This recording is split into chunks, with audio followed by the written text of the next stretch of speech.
Hello there! I'm Robert. I'm Tommy. Travis. I'm Vanessa. And we are late to the party, and it's a web-slinging edition of... Better late than never. Better late than never. That was Go web, fantastic. Thank you so much. And we've got the first Spider-Man film to dominate the box office, give us a new passion and love for comic book films. Yeah. Spider-Man Raimi edition. Now this was picked specifically by Thomas. This guy. These are the most influential, and I kind of enunciated that because I didn't know where I was going with the word until I met it right in the middle. Influential films in comic book genre to Thomas, and he chose Spider-Man. Why?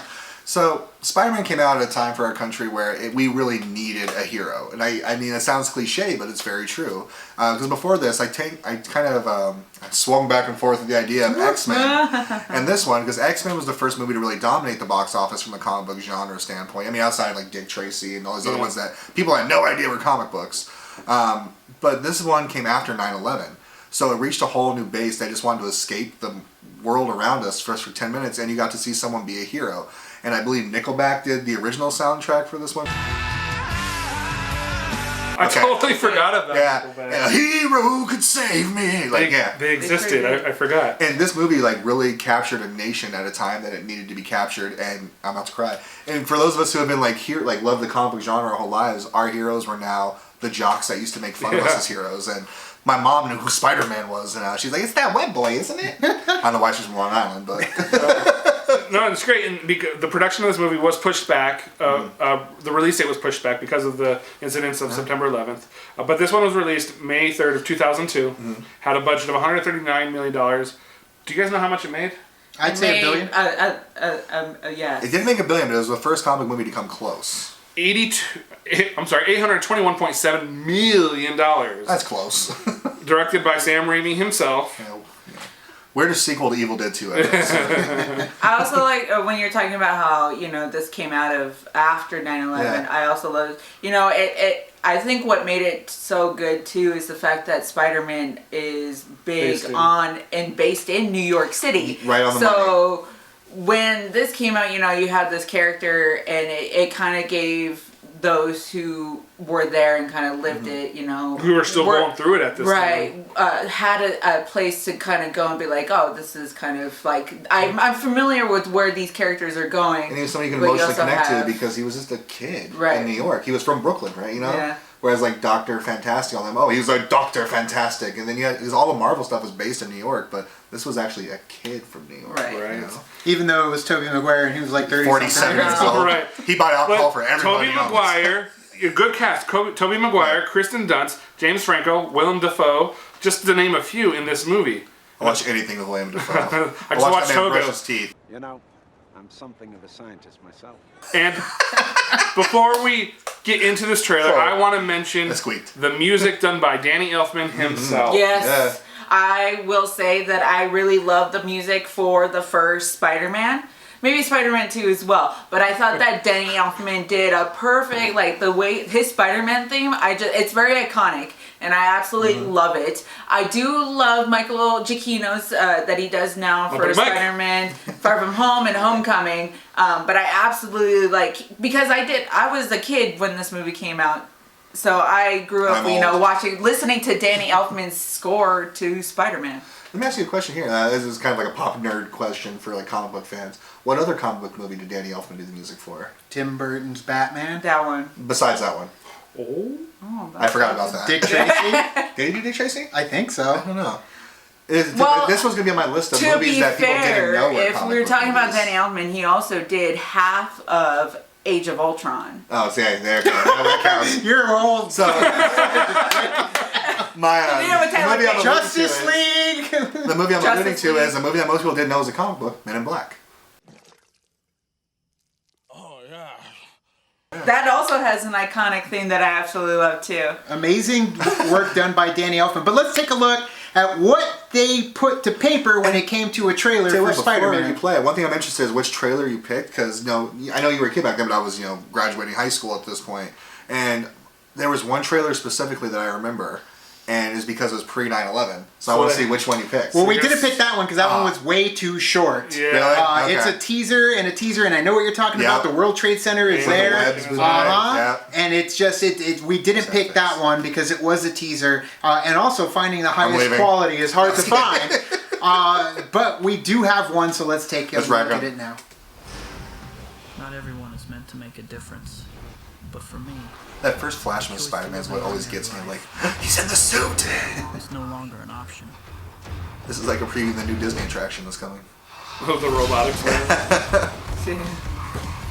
Daddy, when do you see a green? Oh,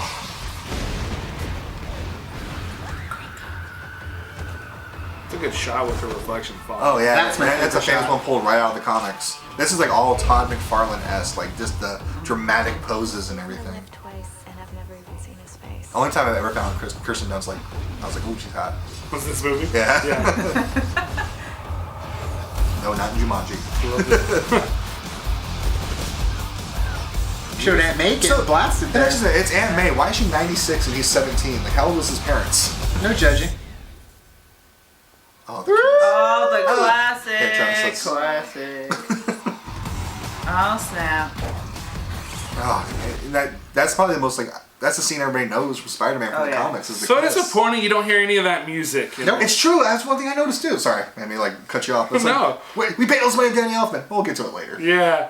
That's something music- that was very common back then Yeah, I when was it came gonna to the say they trailers. used though. like the you know, Techno-y like, type techno, fast yeah, upbeat. exactly, like techno, like 90s. Go type back and music. watch the like Avengers it felt trailer. very like the music to. felt No, very it's like you could use it in the Matrix trailer too. Yeah. They use it in this trailer as well. It's like ordering off a menu. Like, give me number 3 on this one. It's Yeah. funny you bring that up because there actually was another trailer that we were going to pick, but that trailer actually uses the Matrix music for the trailer. Yeah. But again, this one was the one that kind of came out first, besides the one for the World Trade Center. Yeah. But yeah, Spider-Man. Obviously, they cracked open the world of Spidey. At that point, really, the only Spider-Man that I could really... Animated series. it was the animated Yeah. series, the comic series, because I did read Spider-Man comics. I love the Spider-Man comics. I had the entire Green Goblin, Spider-Man, Fiasco, Spider-Man and Punisher, Oh, wow. Spider-Man and Daredevil, so I did end up Spider-Man. following... Huh? Is it Spider-Man? Spider-Man. Spider-Man. When it comes to Spider-Man, like, the only thing I had was animated. So this was the first one to crack open the So you never world really of saw live the action. 80s live action Never show? saw it. No, Okay. no, You never didn't miss saw it. anything. So I heard. So I heard. Well, this movie itself has been in production for a long time, from like 1995, when James Cameron himself even wrote the original story they were going to use. Apparently he fought a robot from time. Yeah, it was all over the place, and then the studios was like MGM had it, and then they sold it to Sony, and it was just a big all over the place. So they ended up being A robot rewritten. from time, so you mean a Terminator? The Cyberman? Synergy. The Spider-Man movie is really I just been... want to thank Vanessa for liking my joke, alright?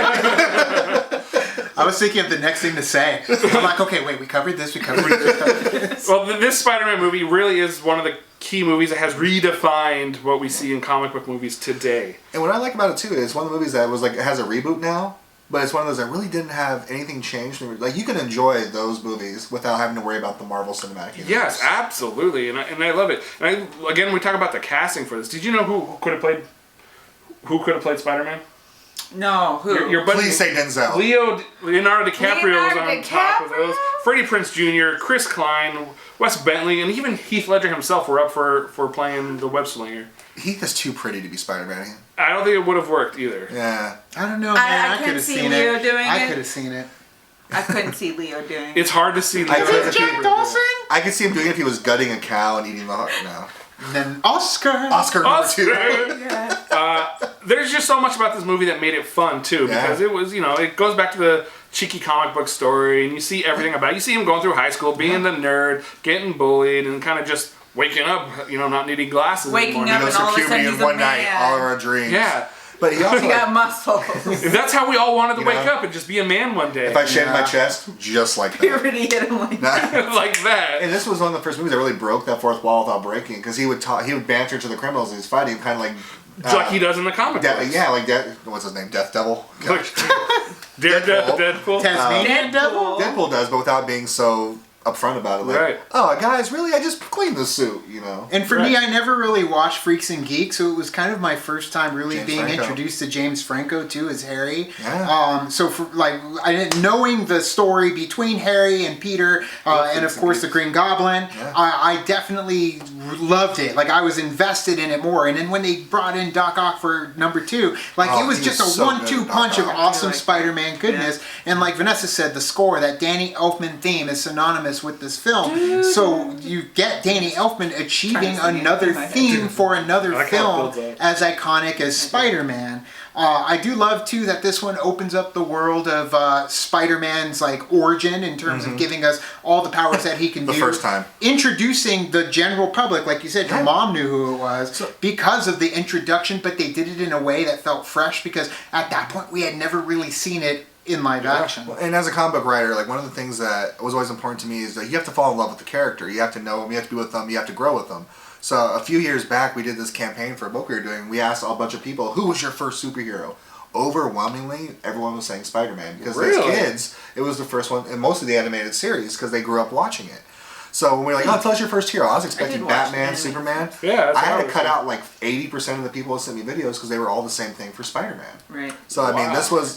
that's why it was the movie that took off. It was the most viable product at the time. I mean, Who's I gonna won't watch- lie. I did watch the Spider-Man animated series in the 90s. It was great. I also, Keep it. I watched that and the Batman series in the 90s, and Oh. then Batman Beyond. So, I take it back. That's my Batman. That's my Batman. and that's my Joker. But yeah, that's why. And then when this movie came out, live action, you're like, oh my god, it's a live action movie. And I remember going to school and everyone was so excited to go see this movie along with Lord of the Rings. So. And not to switch topics in the movie, but like when they first announced this movie as a comic book fan, like who had to be kind of hidden at the time because it wasn't cool to like comic books back Right. then. What they did with the new Godzilla, the first one, is what I was afraid they were going to do with Spider-Man. It's like, here comes Spider-Man, cut to something else. And it comes back, wasn't that cool what Spider-Man did, guys? This is the first time that the special effects caught up with what our heroes did on the paper. I like Matthew Broderick and his Godzilla. And they I love ended that up one. I ain't talking about that one. they ended up giving That's Zilla. They ended up giving us those very campy Sam Raimi moments too that you get from Sam Evil Dead. Raimi. The style of photography where it felt like a comic book, but not so Ang Lee And of comic book where course- it's a legit I was comic gonna book. say, you and know? can we? I like Go we're for gonna it, go to the probably. same thing. Can we talk about Joe Jamin? Jonah Jameson. What? This is terrible. I'm going to focus. I'll take them all. J. Jonah Jameson. J. Jonah Jonah Jameson. Jameson. There we go. J.K. Simmons.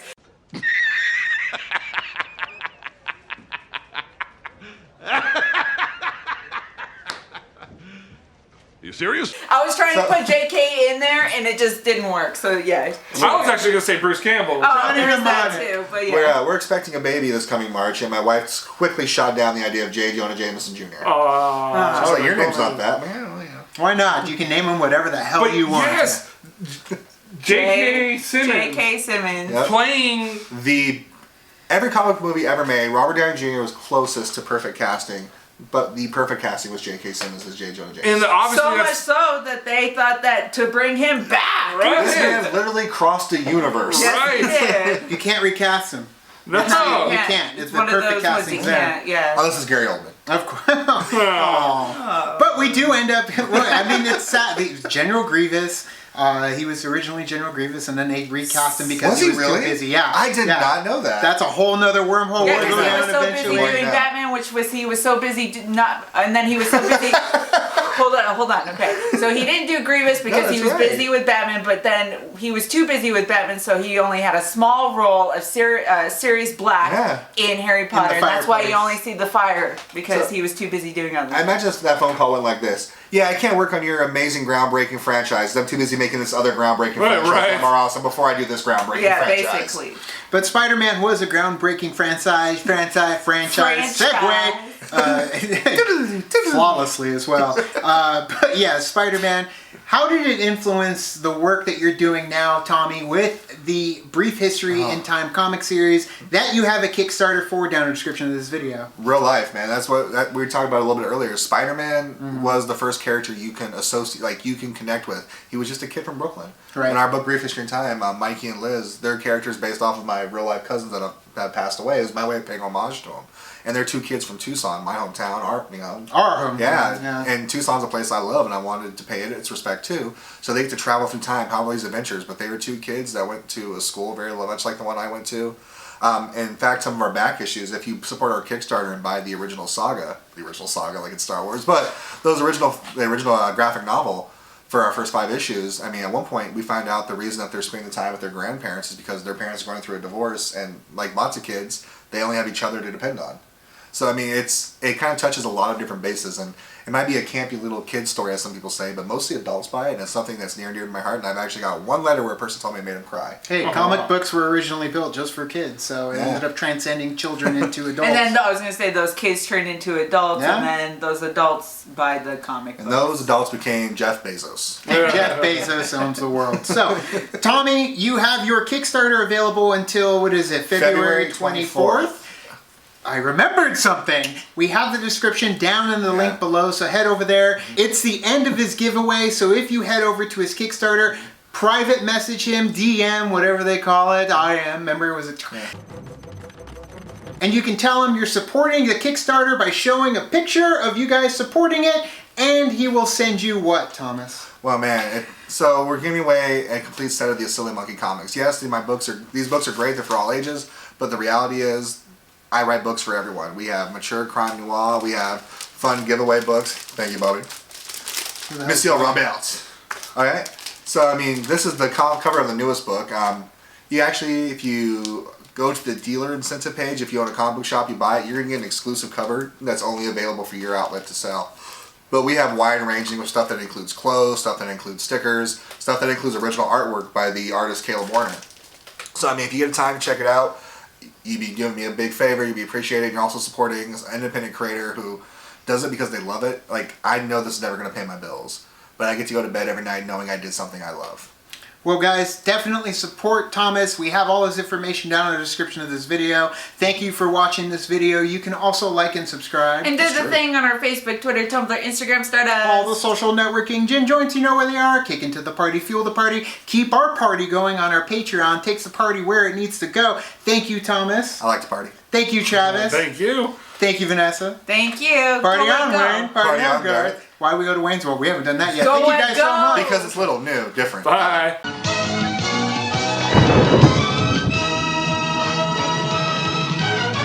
It's thwip. Go up, go. Go up, go.